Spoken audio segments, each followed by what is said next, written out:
Seguro que navegando por internet alguna vez te has encontrado con alguna teoría extraña, pero si quieres conocer todas las que existen, quédate en el vídeo.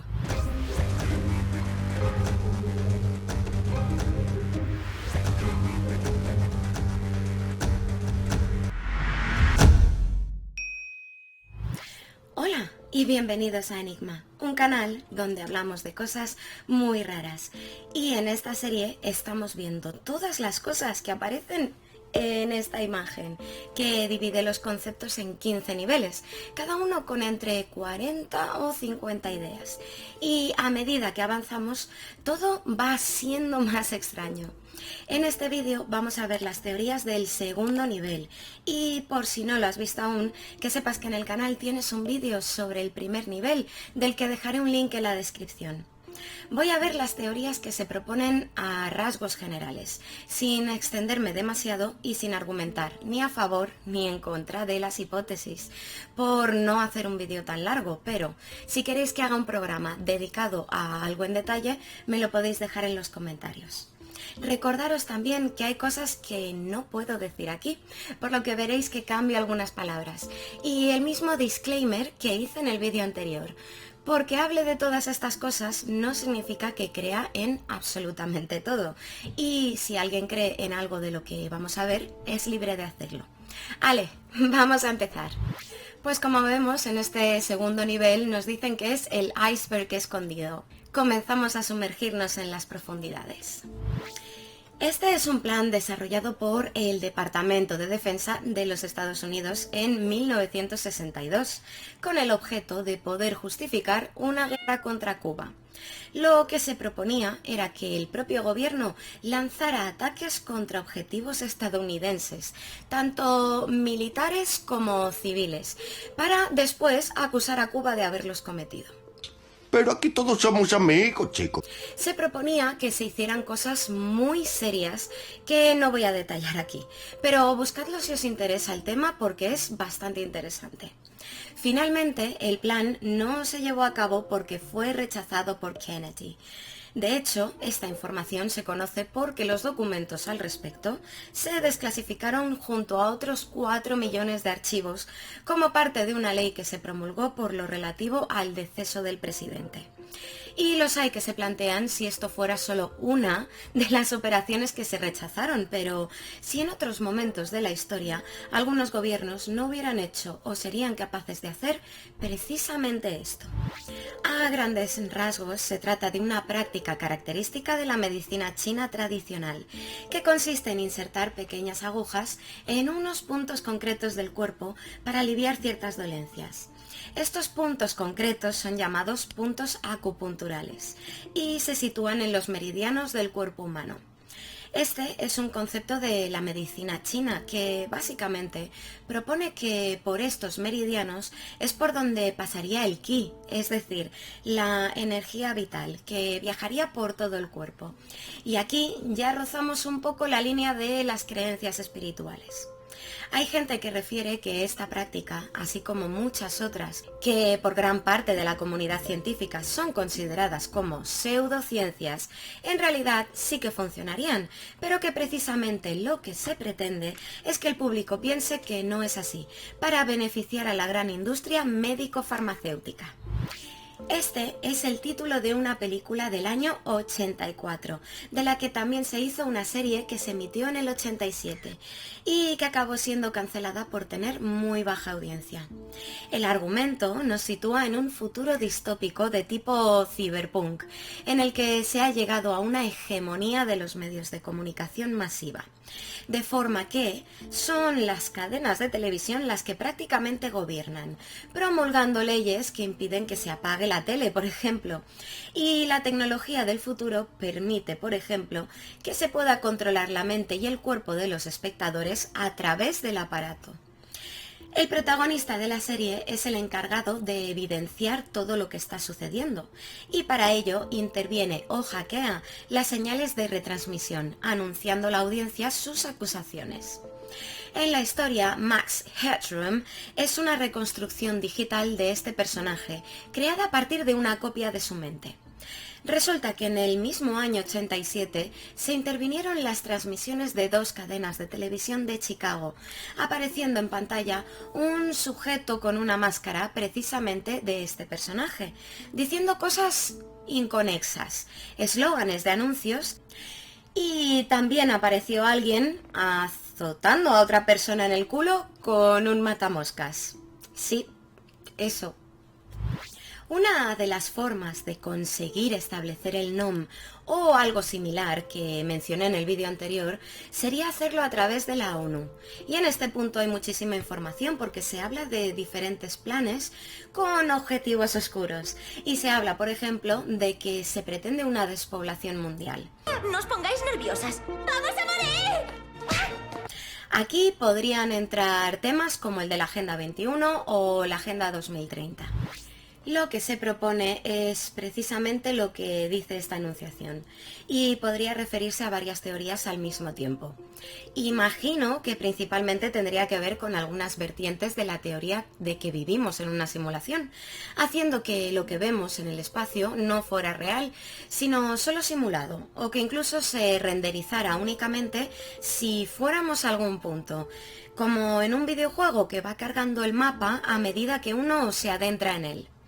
Se habla también de que fuera una ilusión metida en nuestras cabezas por algún creador superior y de que organismos como la NASA ya lo sabrían, pero que estarían perpetuando el engaño, por ejemplo, por dinero, ya que cada año reciben muchísimos fondos y esto se relacionaría también con las propuestas de que el hombre no hubiera llegado a la Luna. Son sueños en los que el que sueña es plenamente consciente de que está soñando y por tanto puede controlar lo que sucede en ese estado. Esto es algo que a algunas personas les pasa con relativa naturalidad, pero que también se puede lograr hacer con algunos ejercicios y existen referencias a ello desde tiempos antiguos. Este fue el nombre dado a un proyecto de la CIA que fue secreto e ilegal, con el objeto de estudiar y averiguar técnicas por las que ejercer control mental sobre un individuo. Y para ello se realizó experimentación con seres humanos. Oficialmente, este proyecto estuvo en activo desde 1950 hasta el 73, aunque los hay que piensan que siguió en activo de forma no oficial. El programa constaba de 150 proyectos, en los que se experimentó con personas en contra de su voluntad. Hubo decesos, también se investigó con algunas sustancias y se hicieron muchas otras cosas que no creo que pueda comentar aquí. Cuando el programa se cerró, un periódico denunció públicamente las situaciones que se estaban dando y el Congreso formó algunas comisiones para que se investigara el asunto. El director de la CIA ordenó que se destruyera la documentación y aún así, tras las investigaciones, estas comisiones confirmaron lo sucedido. No lo puedo creer. La hipnosis es un estado mental por el que un sujeto obtiene mayor predisposición a la sugestión, algo así como un estado alterado de la mente, diferenciado del estado consciente regular. Es un término disputado en cierto modo y existen muchas teorías al respecto. Se habla del subconsciente o de que hay varios estados e incluso hay algunas teorías que proponen que lo que sucede es que la consciencia se divide. Esta es una teoría que se refiere a los efectos y motivos de añadir flúor al suministro público de agua. Esto es algo que se ha hecho en varios países en diferentes momentos de la historia y hasta ha habido algún juicio en el que se determinó que el gobierno no tenía ni derecho ni autorización para añadir químicos al agua potable. Y bueno, en cuanto a los motivos se propone de todo, pero una de las teorías que tiene mayor repercusión es la de que se habría debido a que este componente haría a la población más sumisa y dócil para aceptar otras voluntades o imposiciones. Sobre este tema tengo ya un par de vídeos en el canal por si queréis ampliar información, pero básicamente lo que se dice es que viviríamos en una simulación y la realidad que creemos experimentar no sería tal, pero nos parecería que sí, que es real, porque la simulación sería indistinguible. En este concepto tenemos tres variantes principales: la del cerebro en la cubeta, gracias Ilumigati, Cierto, también hay un vídeo por si le queréis echar un ojo. Esta versión implica que el sujeto no estaría realmente, es decir, de cuerpo presente dentro de la simulación, sino que su cerebro o su mente estarían conectados a ella. Otra vertiente propone que nuestras conciencias serían virtuales. Estaríamos presentes dentro de la simulación porque en esencia nosotros mismos seríamos seres virtuales, capaces de tener conciencia y cognición, aunque éstas hubieran sido generadas artificialmente. Y una tercera variante nos diría que, aunque artificial, esta sería la única realidad. Así que algo como una realidad simulada y no simulada a la vez, porque sería algo ya programado, pero que hubiera creado algo real. Creí que no era real. Tu mente hace que lo sea. Esto me parece que se refiere a que las películas de Regreso al Futuro predijeron demasiados detalles sobre el evento que tuvo lugar en esta fecha. Y con esto seguro que ya sabéis cuál es.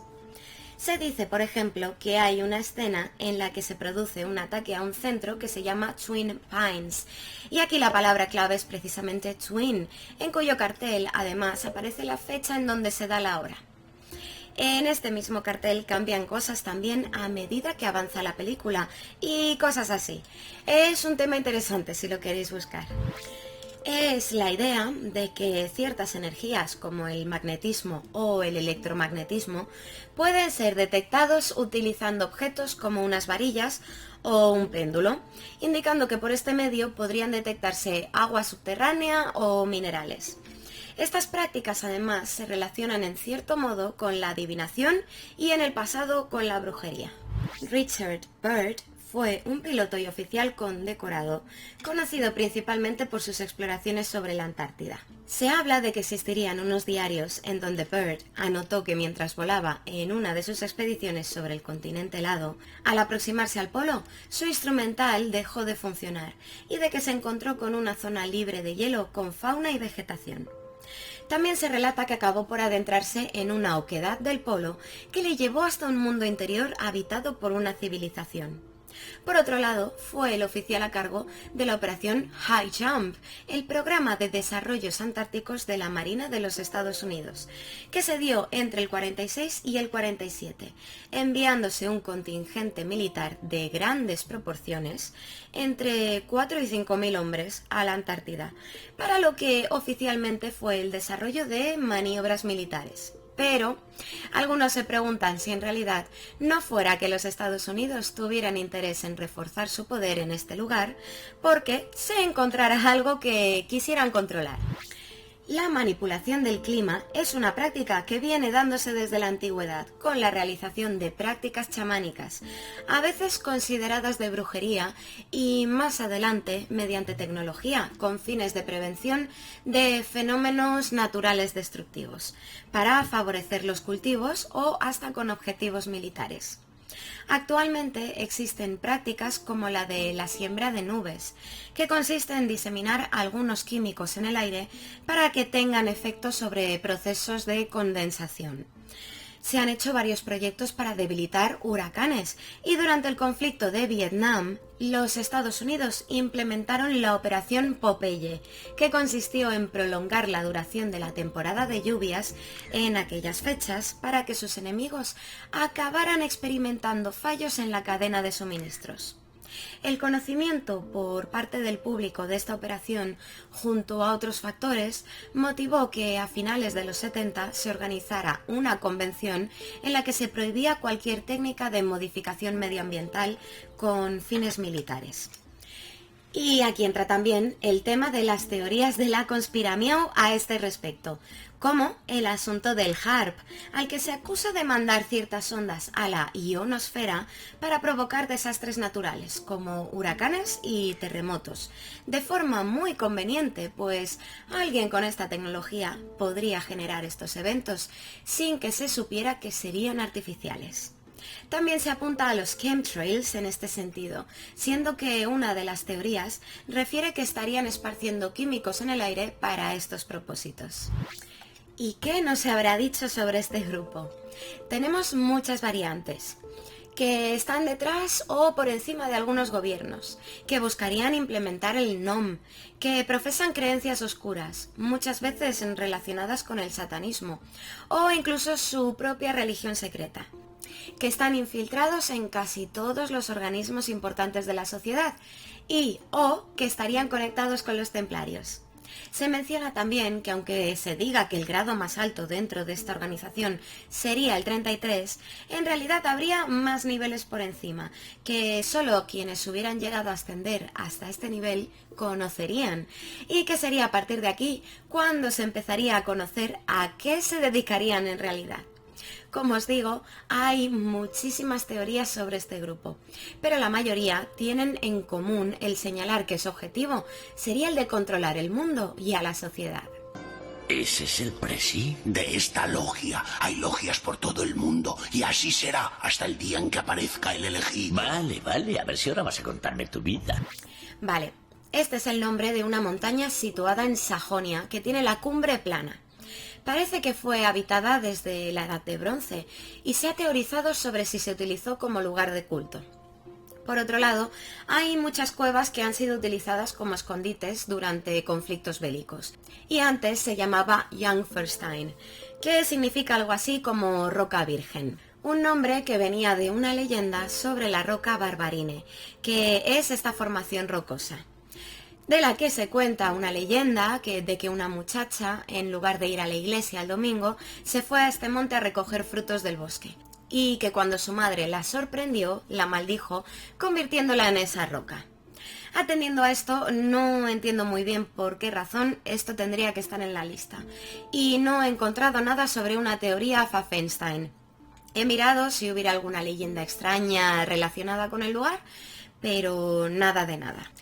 Así que si alguien sabe si el título se refiere a otra cosa, que me lo diga en los comentarios, por favor. Anda, pues ¿por qué no me ayudas tú? El tema, que hay una teoría que se llama hipótesis del antiguo árbol gigante basado en el silicio, que iba a comentar aquí porque me parece que podría estar relacionada con este tema, pero he visto que va a aparecer en siguientes niveles, así que la veremos más adelante. Esta es la creencia de que el número 23 es de especial relevancia o contiene un significado trascendental en eventos tanto sociales como personales. Por ejemplo, se dicen cosas como que 23 son las letras del alfabeto latino, que cada progenitor contribuye con 23 cromosomas al ADN de los vástagos, que Shakespeare nació y falleció un 23 y cosas así.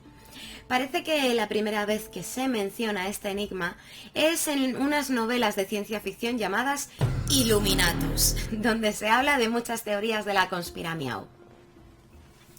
Y lo del número 23 aparece en el argumento y uno de los autores comentó que a partir de que lo comentara con otro escritor, comenzó a buscar eventos que se relacionaran con esta cifra. Agartha sería un reino fantástico ubicado en el interior de la Tierra.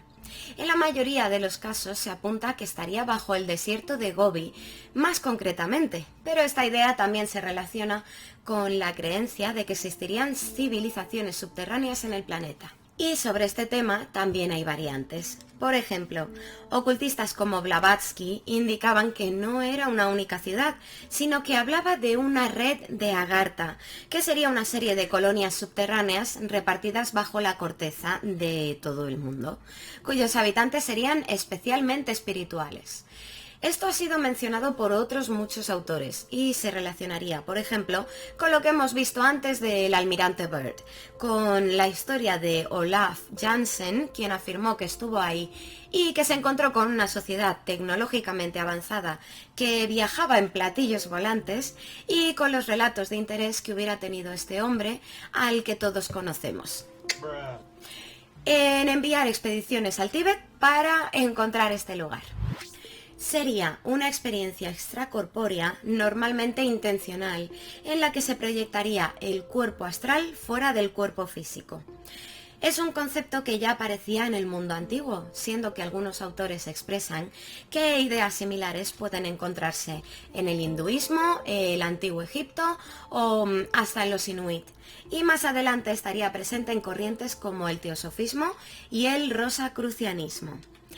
Los hay que indican que el cuerpo astral podría viajar a donde se quisiese, incluso por cualquier punto del universo.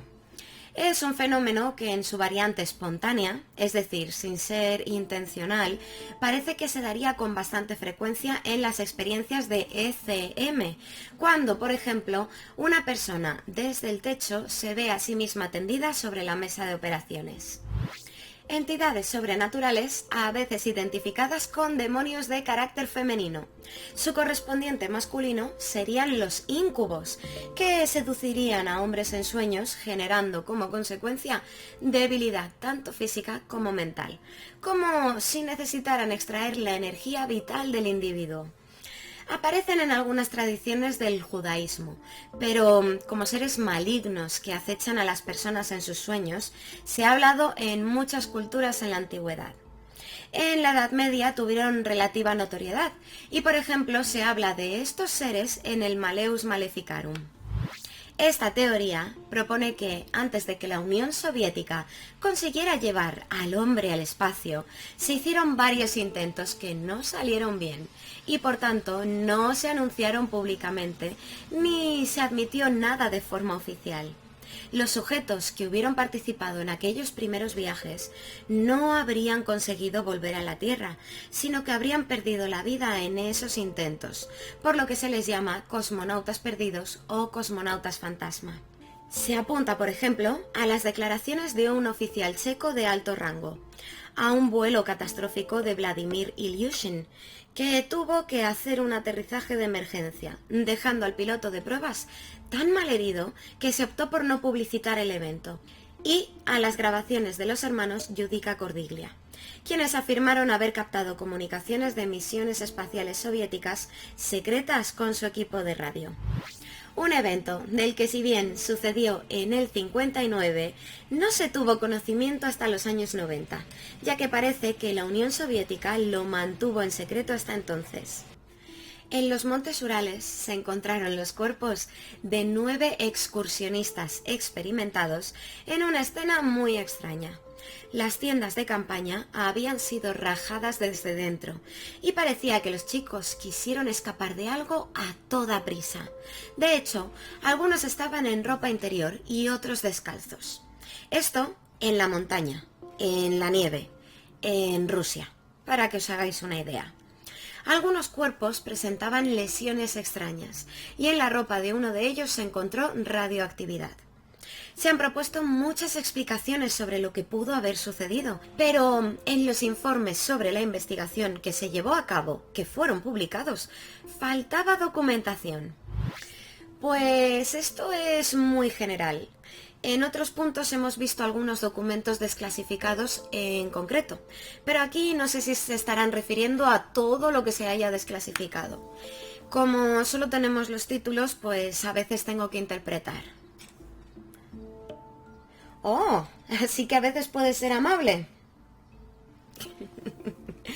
En los Estados Unidos, solo entre la CIA, la NSA, el Departamento de Defensa y el FBI, hay millones de documentos desclasificados y tratan sobre todo eventos históricos, operaciones encubiertas, proyectos secretos, estudios extraños, de todo. Ya hemos visto algunos casos en concreto con documentación desclasificada en donde se veían algunas cosas que se hicieron.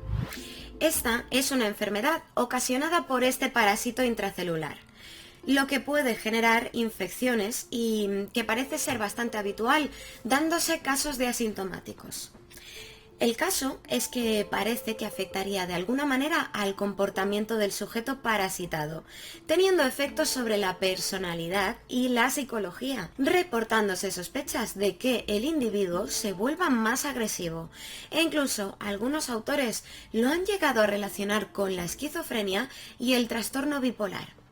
Las opiniones están divididas, pero podría ser que el parásito aumentara el riesgo de sufrir de alguna de estas condiciones mentales. Serían unas entidades surgidas de la emanación mental o espiritual de una persona, es decir, algo que se ha manifestado. Este nuevo ser sería, en cierta manera, autónomo, sintiente y con voluntad propia. Parece que este concepto estaba presente en el hinduismo y el budismo tibetano, con otro nombre, y que más tarde la teosofía lo adoptó y desarrolló, de forma que se acabó por referir que un maestro versado en el ocultismo podría crear una de estas entidades u objetos a partir de su pensamiento, voluntad, aura. Hay variantes. Esta es una teoría de la conspiramiau, que refiere un plan para implantar el NOM que ya hemos comentado. Fue divulgada por el periodista Serge Monast, indicando los distintos pasos que se seguirían para llevarlo a cabo. Para resumirlo, por medios artificiales, primero se generarían una serie de terremotos para meter miedo en la población. Después se proyectarían hologramas de las diferentes deidades de cada religión en los cielos del planeta, que le hablarían al mundo de una nueva religión. Después, organismos como la NASA, utilizando tecnología secreta, mandarían mensajes a las mentes de las personas para que creyeran que de verdad su Dios les estaría hablando directamente. Y finalmente, habría varias opciones para el último paso. Se podría crear una falsa invasión de seres de fuera de la Tierra o escenificar el rapto, por ejemplo. Y todo esto finalizaría en la implementación del NOM. Lo he comentado de forma muy resumida, pero el tema es interesante y tengo algo escrito sobre ello, explicándolo en detalle. Así que si queréis, hago vídeo.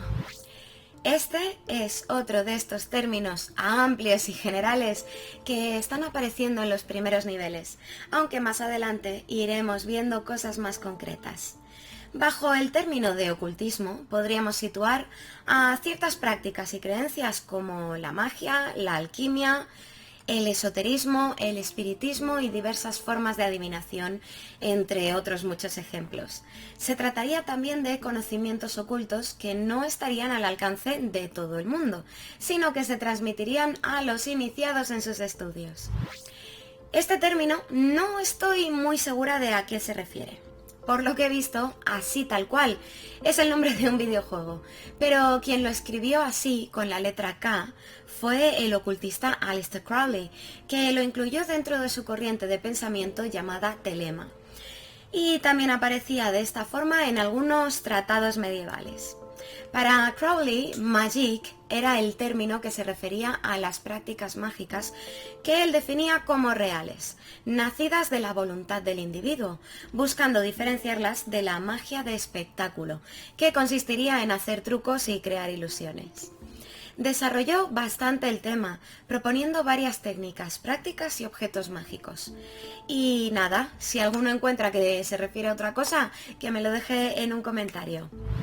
Según se describía el cosmos en el Antiguo Testamento, la Tierra estaría cubierta por una cúpula en la que estaría el firmamento, es decir, los cuerpos celestes que observamos en el cielo, una bóveda celeste.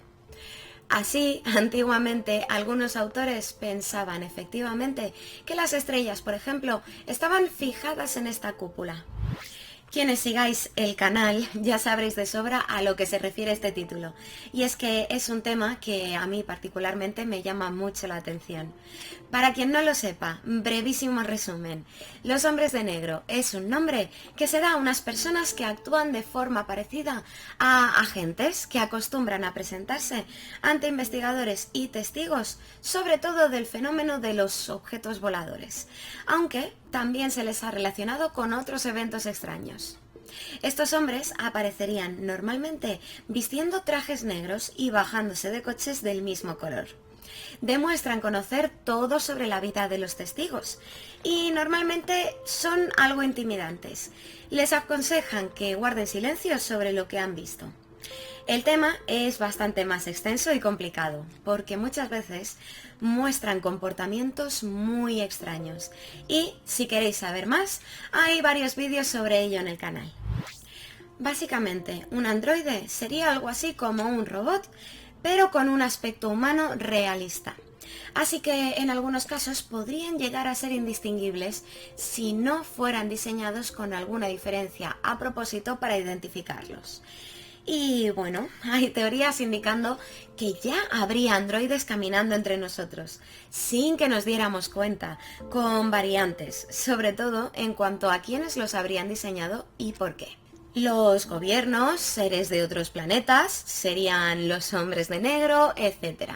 E incluso que se podría llegar a hacer uno, con el aspecto de alguien en particular, con todas las posibilidades que eso implica. Ya, pero a nadie le preocupa soliviantar a un androide. Este es un caso sin resolver. En 1957, en Filadelfia, apareció el cuerpo de un niño de no más de 6 años dentro de una caja de cartón que había sido envuelto en una manta. Mostraba signos de haber sido fuertemente golpeado y se le había cortado el pelo apresuradamente, dejando los mechones dentro de la caja. Aunque hay algunas teorías, no solo se desconoce quién lo hizo, sino también la identidad del chico. Principalmente las pocas pruebas encontradas no condujeron a nada. Se encontraron pruebas circunstanciales en un hogar de acogida y hubo una informante a quien no se tuvo en demasiada consideración por tener un historial con problemas de salud mental. La habilidad de predecir un acontecimiento futuro por medio de diferentes prácticas, técnicas o rituales.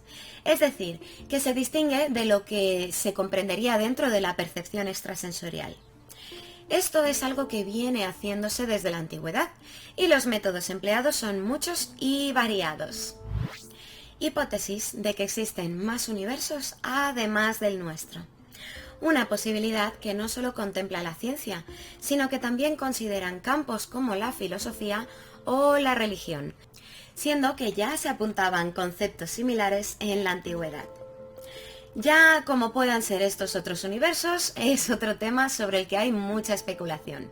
Por ejemplo, el físico y cosmólogo Max Tegmark los dividiría en 4 niveles, que serían: nivel 1, una extensión de nuestro universo.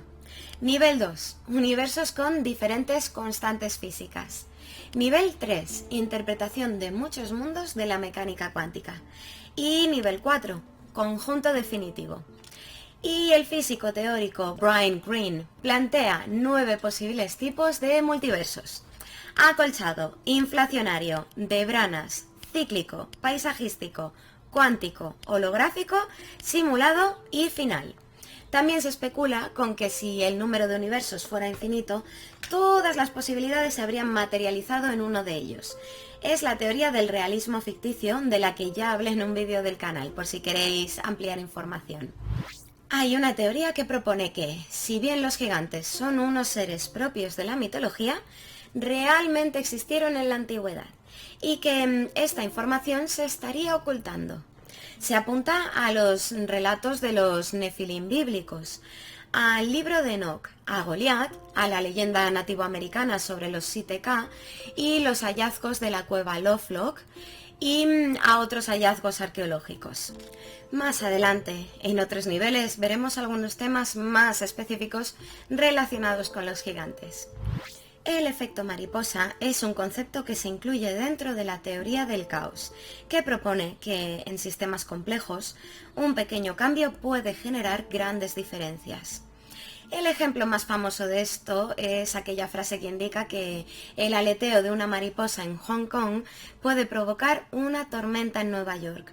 Se le atribuye a Edward Norton Lawrence, matemático y meteorólogo, quien llegó a esta conclusión mientras estudiaba cálculos de predicción meteorológica, siendo que el concepto después fue extrapolado a otros ámbitos. Y aquí, otro de esos términos tan generales que no sé a qué se quiere referir exactamente. Pues igual el Illuminati tiene razón. Pues vamos a entender que se trata de todas esas leyendas urbanas sobre fantasmas de chicas jóvenes que se aparecen en diferentes situaciones, como la chica de la curva o en edificios antiguos, en parques, en cementerios, lo típico. Pero algo interesante es que este tipo de historias que incluyen el fantasma de una chica son muy populares en Japón, como Teke Teke, que vagaría por estaciones de tren, Hanako-san, un espíritu o yokai con la forma de una chica que vagaría por los baños de colegios. Y a todo esto, aunque no sean fantasmas de chicas, los japoneses tienen muchas historias de espíritus en los baños. Está el akamanto, que te preguntaría de qué color quieres el papel y que le da igual qué color escojas, acabará con tu vida de todas formas. Y también está el akaneburi, que sería una especie de monstruo que se dedicaría a chupar la roña de las bañeras. Esto último no tiene nada que ver, pero ahí queda eso, porque es que no hay nada más raro que un monstruito lamerroñas en un baño. Se dice que en 1996, en Indiana, un operario que limpiaba un pozo de desechos químicos tóxicos se encontró que en aquel líquido nadaban varias criaturas, parecidas a pequeños calamares de no más de 20 centímetros de largo. Esto fue reportado en la época, apareciendo incluso en el periódico The Herald Bulletin, donde se indicaba que el trabajador describía a la criatura como algo parecido a un gusano, pero con tentáculos y posiblemente ojos, que el pozo contenía anticongelante, decapante y mezclas de aceites que se utilizaban para fabricar parachoques. El testigo reportó también que sacaron a uno de los seres del pozo, que murió en el momento, y lo pusieron en un recipiente que estuvo en su lugar varios días, hasta que misteriosamente desapareció. Y poco más se sabe acerca de cómo un organismo podría sobrevivir en ese entorno, quién lo robó y qué sucedió con las investigaciones. Este concepto se refiere a la afirmación de algunas personas de que se están produciendo una serie de situaciones un tanto extrañas. Se dice que diferentes organismos tomarían a individuos como objetivos por diversos motivos, normalmente porque saben algo que no quieren que se revele al público. Y entonces, con muchos medios y personal, se dedicarían a hacerle la vida imposible a esa persona. Y esto se haría de varias formas, provocando su despido, impidiendo futuras contrataciones, cambiando sus historiales en diferentes bases de datos, por ejemplo, el historial médico o el de antecedentes penales, marcando a esa persona incorrectamente con problemas mentales o con un pasado criminal. Y según indican quienes dicen ser o haber sido sometidos a estos procesos, el objetivo es destruir cada aspecto de su vida y acabar con su cordura, creándoles serios daños psicológicos. Refieren también que esto era una táctica utilizada en la antigua Unión Soviética, llamada represalia psiquiátrica o psiquiatría punitiva, que sería el uso de la psiquiatría con fines políticos, con el objeto de menoscabar los derechos de un individuo. Y es una práctica que no solo se empleó en la Unión Soviética, sino que también se utilizó en otros países y otros momentos en el tiempo. Esto es muy resumido porque el tema es intensito, y los hay que refieren que se sienten vigilados a todas horas, que incluyen el uso de la tecnología de dispersión de masas, o que piensan que quienes estarían detrás de todo serían algunos grupos de poder oculto, como los amigos del Illuminati. El aeropuerto tiene tanta simbología que es muy dado a la especulación. Algunos ejemplos. Hay una cápsula del tiempo para que se abra en el año 2094, sellada por una losa en la que aparece este símbolo. En las zonas de recogida de equipaje están estas gárgolas. También está esta escultura y hay muchos murales muy extraños.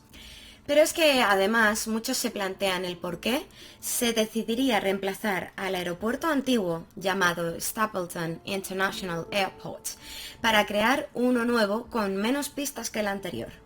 Se apunta por otro lado a la configuración que todo el complejo parecería representar desde el aire. Y se dice que habría una extensa red de túneles e instalaciones subterráneas que representarían el motivo de la nueva construcción. En 1997, unos hidrófonos del NOAA captaron este sonido en el Océano Pacífico.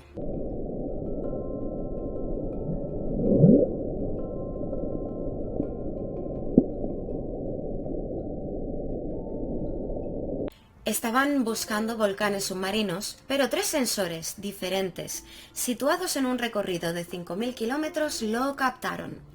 Se trata de ondas de baja frecuencia a un volumen alto, dado que estos sensores no captan sonidos de barcos ni de ballenas, por no tener la suficiente intensidad, así que pronto se comenzó a especular que podría tratarse de una criatura desconocida. Pero tendría que ser de gran tamaño para poder emitir tales sonidos, y además parecía que se movía debido a la forma en la que fue captado el sonido. Uno de los investigadores del NOAA llegó a afirmar que pensaba que era algo biológico. En el 2012, el mismo NOAA hizo un estudio sugiriendo que podría haberse debido a un terremoto submarino o a fracturas de icebergs, pero no fue probado. Este es otro incidente sin resolver, que tuvo lugar en la década de los 40 en la ciudad de Mattoon, en Illinois. Resulta que hubo varios casos en los que los vecinos reportaron a las autoridades haber sido gaseados en sus casas, manifestando haber percibido un olor extraño, tras lo cual aparecerían síntomas como náuseas, irritación de garganta y hasta parálisis en las piernas. Hubo 2 primeros casos, y tras estos, los incidentes se reportaron en la prensa local. A partir de este punto, numerosos casos comenzaron a surgir, llegando a sumar más de 20, siendo que en algunos de ellos, sobre todo en los primeros, hubo testigos que dijeron haber visto al gaseador, pero la policía estaba convencida, considerando que todo era un caso de histeria en masa. Las opiniones al respecto están divididas, y además de esta teoría se propone que los eventos pudieron haber sido provocados por contaminación de desechos tóxicos de una fábrica cercana, la que por cierto lo negó, mostrando su inventario y stock y alegando que de ser así, sus trabajadores hubieran sido los primeros en experimentar los efectos. Los hay que piensan también que efectivamente hubo una persona sembrando el caos en la ciudad, y hasta se propone una explicación más paranormal. Vale, esto, si lo he entendido bien, sería una falsa teoría de la conspiramiau, que refería que la ciudad de Bielefeld no existía en realidad y que todo era un montaje por parte de organismos de poder, proponiéndose diferentes motivos para ello. El tema comenzó en Internet en los 90 y se hizo bastante famoso en Alemania, bajo la premisa de que nadie había estado nunca allí, de que tampoco nadie conocía a nadie que fuera de allí y de que si alguien decía que efectivamente era de allí, lo más seguro era que estuviera mintiendo. No me mientas, es algo muy feo. Básicamente, este tema se utiliza para hacer sátira y mofa de quienes creyeron en esta teoría, pero los hay que sostienen que todo fue creado como un experimento o como una maniobra de desprestigio. Es decir, el propósito sería algo parecido a que, si una teoría de estas es falsa, las demás tienen que serlo también. Las sociedades Navajo cuentan en su cultura con referencias a los skinwalkers, que serían una especie de brujos que podrían adoptar la forma de un animal, bien fuera por cambiar su propio cuerpo o por realizar una posesión sobre la criatura, y tendrían intenciones malignas y dañinas, dado que el término no se utiliza para designar a otros tipos de brujos o chamanes que realizan acciones más benignas. Aquí se puede estar refiriendo a los signos zodiacales o a las constelaciones zodiacales, que por cierto se originaron en la antigua Babilonia, aunque Isaac Newton pensó que podían representar el viaje de Jasón y los argonautas para obtener el vellocino de oro. Pero me parece que en este caso se puede referir al asesino del zodíaco, quien se llamaba a sí mismo por este nombre en las cartas que enviaba a los medios de comunicación reconociendo sus crímenes. Resumiendo mucho el caso, se trata de un asesino en serie que estuvo en activo hacia finales de los 60, quien sobre todo parecía tener como objetivos a parejas de jóvenes. Enviaba cartas a los medios con criptogramas y que nunca fue identificado. ¿Con quién habló? Es Zodiac quien habla. Pues estas han sido las teorías del nivel 2. Ya en los siguientes niveles esto se va a ir poniendo más interesante, así que trataré de tener el próximo vídeo lo antes posible. Como siempre, unas teorías muy raras, pero cosas más raras se han visto. ¡Hasta pronto!